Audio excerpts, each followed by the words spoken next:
kondisi Rizik Syihab itu adalah sosok yang perlu dikasihani, yang perlu mendapatkan dampingan, bahkan kalau boleh dampingan khusus. Saudara sekalian, ada video menarik. Ini datang dari Kiai Haji Ubaidillah Tamamunji, di mana menanggapi fenomena marah-marahnya Rizik Syihab, emosional, umur 40 tahun ke atas, tapi emosinya masih belum terkontrol. Ini memerlukan daripada pendampingan khusus, saudara sekalian. Dan inilah yang akan dijelaskan oleh Kiai Haji Ubaidillah, salah satu dosen UIN Wali Songo, saudara sekalian. Kesengkapnya, mari kita sama-sama simak video berikut. Silakan. Yang pertama, kenapa Rizik Syihab marah-marah? Yang kedua, bagaimana kita harus meresponnya? Yang kedua, sebagai bentuk permohonan maaf saya, mungkin kepada teman-teman, handetolan, sahabat, dan umat Islam, dan secara umum warga negara Indonesia, mungkin tidak sependapat dengan pendapat saya yang ingin saya sampaikan, karena tidak populis. Intinya begini, kebanyakan umat Islam, warga negara Indonesia, itu risih, sangat tidak nyaman, bahkan kalau boleh melakukan kekerasan, tentu akan menghajar Rizik Syihab. Tapi karena negara kita adalah negara hukum, sehingga mereka tidak bisa gegabah dan penuh perhitungan, menahan emosi sambil menunggu akan ada keputusan apa yang secara langsung diputuskan oleh Allah terkait dengan sosok yang satu ini, yaitu Rizik Syihab. Sisi lain, banyak di sosial media yang sudah dengan beberapa komunitas dari seluruh Indonesia merespon amarah, emosi Rizik Syihab. Dalam memahami fenomena Rizik Syihab seperti itu, saya berbeda. Dan inilah alasan saya memohon maaf kepada yang berbeda dengan saya. Saya justru melihat kondisi Rizik Syihab itu adalah sosok yang perlu dikasihani, yang perlu mendapatkan dampingan, bahkan kalau boleh dampingan khusus.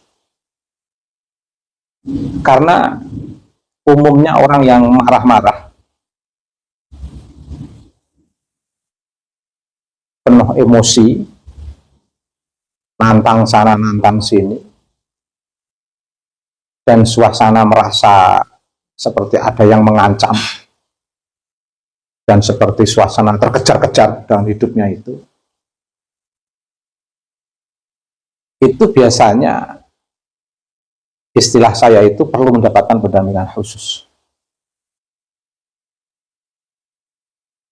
Betul-betul masih labil. Mengapa saya katakan masih labil? Umumnya orang itu kalau sudah usia 40 tahun, itu seperti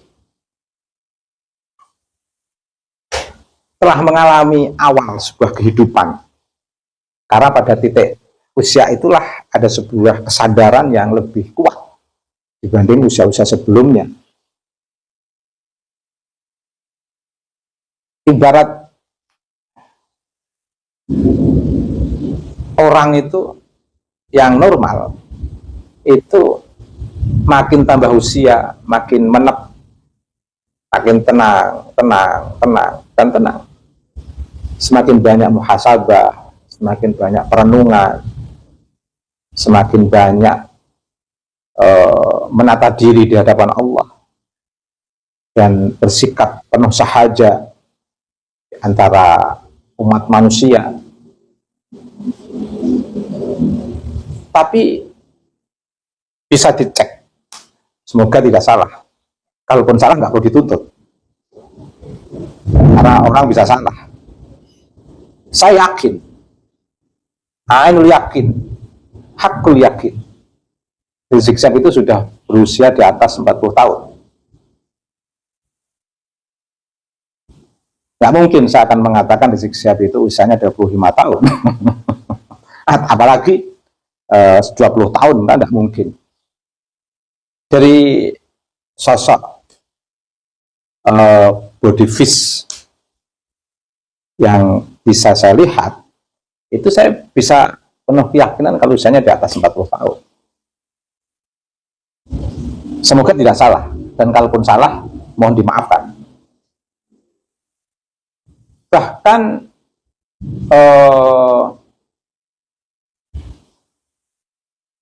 kemungkinan besar, tadi yakinnya saya sudah di atas 40 tahun. Saya kuatkan dengan istilah kemungkinan besar, itu sudah usia 50 tahun. Kemungkinan kecil itu usia 65 tahun. Ketika berbeda dengan senyatanya, saya mohon maaf. Tapi yang jelas usia-usia seperti ini dengan temperamental dan karakter yang seperti itu sesuatu yang perlu dikasihani. Saya sering menyampaikan ke beberapa santri dan bahkan ketika ngajar tasawuf di mahasiswa, masing-masing unsur psikis kita itu punya nutrisi yang harus dipenuhi. Dan di beberapa podcast saya juga pernah menyampaikan itu. Saya ingin mengambil sampel satu saja biar tidak mengulang, terkait dengan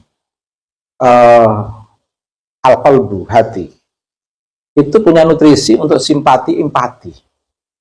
Artinya ketika hati ini digunakan untuk selalu mencaci, memfitnah, amarah, penuh emosi, itu sebenarnya semakin membuat hati ini itu kelaparan dan haus, diasupin dengan asupan-asupan yang bukan pada kebutuhan nutrisinya. Karena memang nutrisi hati, al-qalbu, itu harus empati, simpati. Makanya hampir seluruh umat manusia bisa dipastikan setiap hari suruh mencaci, memfitnah, menghardik, merendahkan. Itu kalau tidak berhenti karakter seperti itu akan semakin akut sakit seseorang tersebut. Maka sebenarnya yang sakit itu bukan yang jadi objek marahan, fitnah, cacian. Yang sakit itu sebenarnya yang suka marah, menghardik, memfitnah, mencaci, merendahkan, bersikap jumawa, sombong, takabur. Itu sebenarnya yang sakit. Bukan mereka yang menjadi sasaran sosok ini yang sakit. Justru yang menjadi sasaran sosok ini ketika dia sabar, dia yang lebih sehat. Ini kalau melihat gejala psikologis secara umum. Tapi saya tidak mengatakan Rizik Syihab sakit, tidak. Saya hanya mengatakan kasihan. Rizik Syihab kasihan. Tentu ini menjadi tanggung jawab keluarga untuk memberikan dampingan kepada beliau agar kadang-kadang pakai teori Jawa lah, jangan Arab terus, jangan ke Arab-Araban. Ada teori Jawa yang menarik untuk memberikan dampingan kepada Rizik Syihab. Apa itu? Kita itu memang harus tanggap, tapi tidak harus selalu menanggapi. Tanggap terhadap sebuah fenomena, keadaan, kondisi lingkungan, tapi tidak semua harus ditanggapi. Oh, bisa stres, apalagi di zaman akhir ini. Semua fenomena harus ditanggapi, bisa stres. Tanggap, tapi tidak harus menanggapi. Manusia suruh cuek untuk tidak merespon sebuah fenomena itu tidak mungkin. Karena dalam kondisi apapun, istilah guru-guru kita itu wong-wong, menuso ya menuso, tidak bisa terus cuek terhadap kondisi dan keadaan lingkungannya, itu tidak bisa kalau normal. Tapi harus ada kendali, respon, tanggap, itu tidak harus menanggapi, karena semua yang menjadi tanggap kita kemudian langsung kita tanggapi dengan penuh emosi, dengan sikap temperamental, itu akan merusak unsur psikis kita yang seharusnya memerlukan nutrisi yang dibutuhkan, tapi justru memberi nutrisi, memberi asupan yang tidak sesuai dengan nutrisinya. Maaf, ini problem. Karena orang tua itu kalau sudah seusia di atas 40 tahun, 50 tahun, 60 tahun, itu butuh teman yang bertanggung jawab, atau bahkan butuh lawan yang bertanggung jawab. Artinya teman yang bertanggung jawab itu apa? Teman yang tidak hanya ngipasi, tapi juga mau mengingatkan hal-hal yang membahayakan bagi seorang teman yang bersikap penuh emosi. Bahkan butuh lawan yang bertanggung jawab. Artinya lawan yang bertanggung jawab itu orang yang dianggap berbeda dengan kita, tapi ada pandangan-pandangan yang bermanfaat untuk kita. Itu perlu kita apresiasi. Bahkan perlu kita ambil kemanfaatan dari orang yang di luar diri kita, bahkan lawan kita, tapi bermanfaat untuk kita. Katakanlah apa yang saya sampaikan ini, mungkin bagi komunitas Rizik Syihab ini, saya sebagai orang yang berbeda, atau bahasa kasarnya lawan. Tapi saya lawan yang bertanggung jawab. Mengapa? Karena saya terus terang, itu berbahaya untuk Rizik Syihab.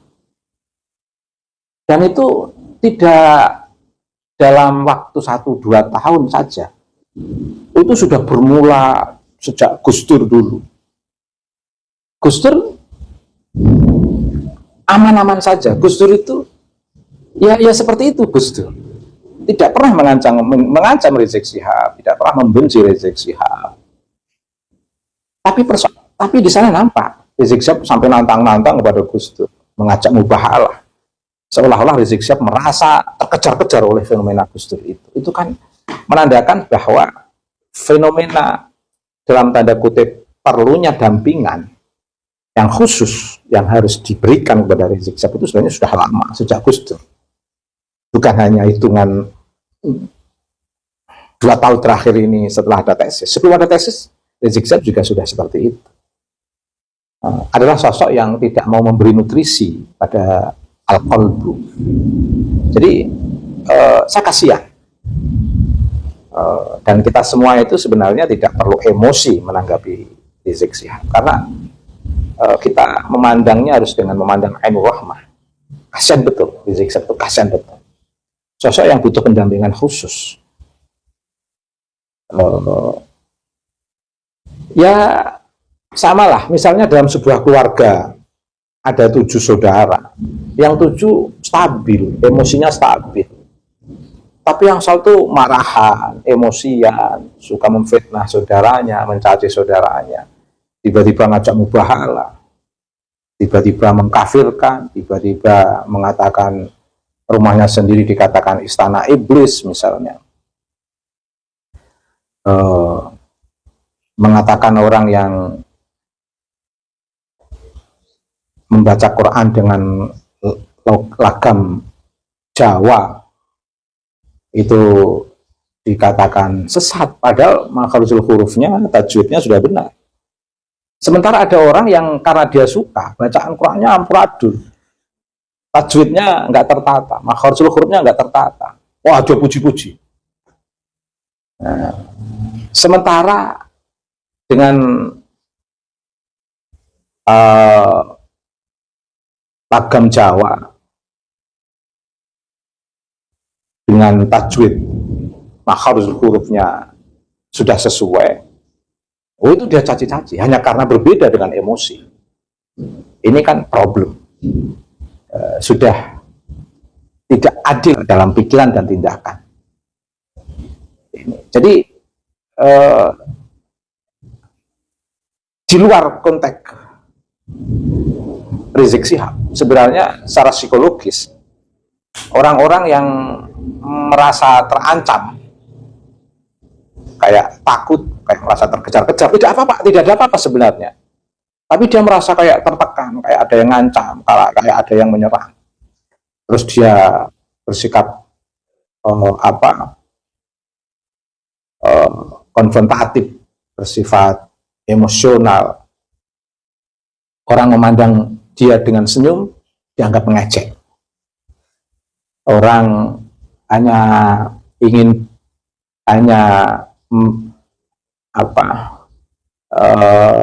ingin berbeda dengan dia, dianggap musuh bebuyutan.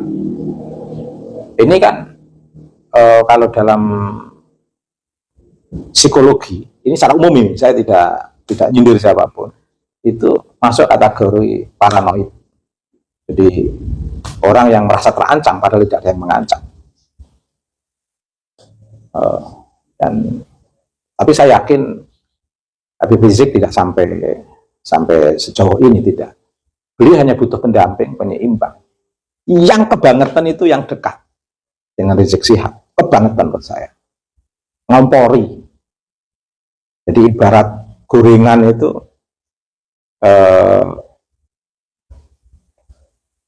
kompornya itu, gasnya itu dibesarkan. Jadi gorengannya ngonyom sampai kosong. Sehingga ibarat manusia yang dikompori itu darahnya jadi hitam. Tadinya ganteng jadi nggak ganteng. Tadinya putih jadi nggak putih. Tadinya berseri menjadi masam dan penuh emosi. Melihat orang di depannya ingin dikremus saja. Tiba-tiba nggak ada apa-apa, nyuruh orang untuk ngasah golok, parang, ngajak perang. Kan nggak ada apa-apa kok ngajak perang. Karenanya subhanallah, saya memahami Rizik Syihab adalah sosok yang perlu dikasihani, perlu dapat dampingan khusus. Sekali lagi, keluarga, menantu, putra-putrinya menurut saya tidak kasihan sama Rizik Syihab, tidak sayang sama Rizik Syihab, membiarkan sosok yang baik, sosok yang soleh, hamba Allah yang penuh semangat, dibiarkan mengalami sebuah kondisi dan keadaan yang memang seperti ada musuh yang mengejar dia, seperti berada dalam ketakutan, seperti merasa ada sebuah ancaman, sehingga di depan matanya itu kayak ada orang yang mau nakut-nakuti dengan parang, terus sehingga dia harus dengan suara-suara keras mengajak orang untuk asah parang, seolah-olah harus membalas ancaman itu. Tidak ada yang mengancam. Ini sekali lagi butuh pendamping khusus dari putra-putrinya atau dari jamaah. Sudah saatnya mengingatkan Rizik Syihab untuk tidak bersikap seperti itu. Bersabarlah. Nanti kalau sikap seperti itu tidak segera dikondisikan, dikendalikan, dikolengdonkan, itu mendekati ajal itu nanti akan marah-marah terus. Pasti yang dampingnya akan jadi korban. Orang itu tergantung masa hidupnya, jujur saja. Kalau masa hidupnya itu selalu amarah, emosi, mengancam-ngancam orang, itu nanti mendekati ajal itu sudah akan penuh dengan sikap-sikap seperti itu, marah-marah terus. Ini katakanlah seorang yang berbeda dengan komunitas Rizik Syihab, atau bahkan dikatakan lawan, silahkan, tapi saya ingin menjadi lawan yang bertanggung jawab bahwa sikap Rizik Syihab itu membahayakan dirinya sendiri. Kalau ada orang marah, emosi, itu sebenarnya kalau dia emosi pada orang yang sedang diam dan nyaman, menikmati kehidupan dengan penuh damai, itu sebenarnya yang sakit itu yang emosi itu. Yang nyaman dengan menikmati kehidupan dengan penuh damai, itu sebenarnya yang sehat. Paling tidak dari perspektif psikologis itu bisa dipelajari, itu bisa dipahami, bisa dirasakan penjelasan-penjelasan perspektif psikologis memahami orang yang sebenarnya dia sedang berpikiran sehat atau sedang berpikiran yang memang sedang gundah, butuh hiburan. Yang bisa mengingatkan itu keluarga untuk tidak emosional. Oke, kalaupun masalah nasab misalnya, jujur saja, di banyak alumni yang pernah mondok nyantri sama abah saya, itu mereka nggak percaya kalau saya itu anaknya abah saya. Dan saya nggak emosi, saya nggak emosi. Ada beberapa kiai yang dalam catatan sanadnya itu, sanad keilmuannya itu, di situ ada catatan sampai ke buyut saya. Dia nggak mengenal saya, nggak apa-apa, nggak apa-apa, nggak apa-apa, nggak apa-apa. Saya pernah hidup di Jakarta,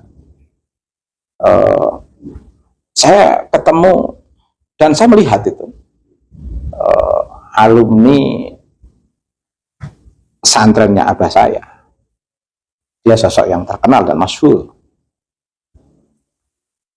Lihat saya seperti nggak kenal saya, itu nggak apa-apa, nggak apa-apa. Di beberapa kesempatan itu ada sebuah kegiatan gitu. Nah, di situ pas kebetulan makan bersama, saya makan di situ. Ada orang itu ngerasani baik ya, membahas kebaikan-kebaikan orang tua saya. Tapi dia tidak kenal kalau itu adalah bapak saya. Nggak apa-apa. Atau di sebuah konter HP misalnya, saya sedang cari HP gitu. Nah, ada orang berdua itu membahas orang tua saya, bahkan membahas pernah ngaji di abah saya. Gini. Saya di sebelahnya, dia nggak kenal saya, nggak apa-apa. Karena memang saya dari kecil sudah mondok, saya dari lulus MI, SD sudah keluar dari rumah saya. Nggak apa-apa. Bahkan sampai sekarang masih ada orang yang belum tahu kalau saya itu putranya ayah saya. Yang menantunya dikira putranya sendiri, yang saya putra sendiri, putra dari ayah saya, malah tidak dikenal. Nggak apa-apa. Apalagi kalau dikaitkan nasab yang sudah melewati konflik sosial politik yang luar biasa di abad pertengahan, sosial politik pasca abad pertengahan, pra abad pertengahan, ini kan konflik luar biasa. Catatan nasab itu hampir tidak bisa dipastikan kecuali riwayat hadis terjaga. Kalau riwayat silsilah kenasaban itu nggak bisa dipastikan. Makanya kiai-kiai itu kan nggak pernah mencatat nasabnya sampai melewati wali songo. Mereka la'ala suwab, makanya la'ala suwab. Mengapa? Karena sadar betul wali songo ke atas itu sudah banyak kepentingan, banyak konflik sosial politik yang dahsyat dan luar biasa. Boro-boro ada Mbak Alwi ngaku sebagai nasab paling sahih, paling valid. Ternyata setelah dicek 550 tahun tidak terdeteksi dan ahistoris, masih memaksa, itu kan jadi ditertawakan banyak orang. Jadi rileks-rileks saja. Toh kenasaban itu kalaupun orang nggak mengakui kalau memang masih nasab, nggak perlu diglorifikasi, nggak perlu dipamer-pamerkan, nggak perlu diunggul-unggulkan. Kalau memaksa harus dikenalkan kepada masyarakat, diunggul-unggulkan kepada masyarakat, malah jadi pertanyaannya sederhana. Ada kepentingan apa di balik itu? Kalau orang paham, situ ada indikasi kejahatan. Kedustaan yang sudah diketahui, masih dipaksakan, ditutup-tutupi, bahkan mencoba memaksa untuk diglorifikasi, itu malah orang jadi banyak tanda tanya. Apalagi sampai emosi begitu, seperti yang direfleksikan oleh Rizik Syihab, itu berbahaya, merusak jaringan saraf kejiwaan itu, kasihan. Jadi ini kan masih gejala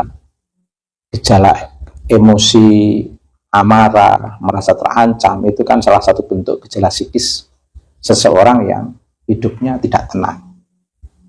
Dan itu akan menimbulkan beban psikis yang luar biasa dan akan berdampak kepada kesehatan, baik psikis maupun fisik. Itu saja, terima kasih, semoga bermanfaat.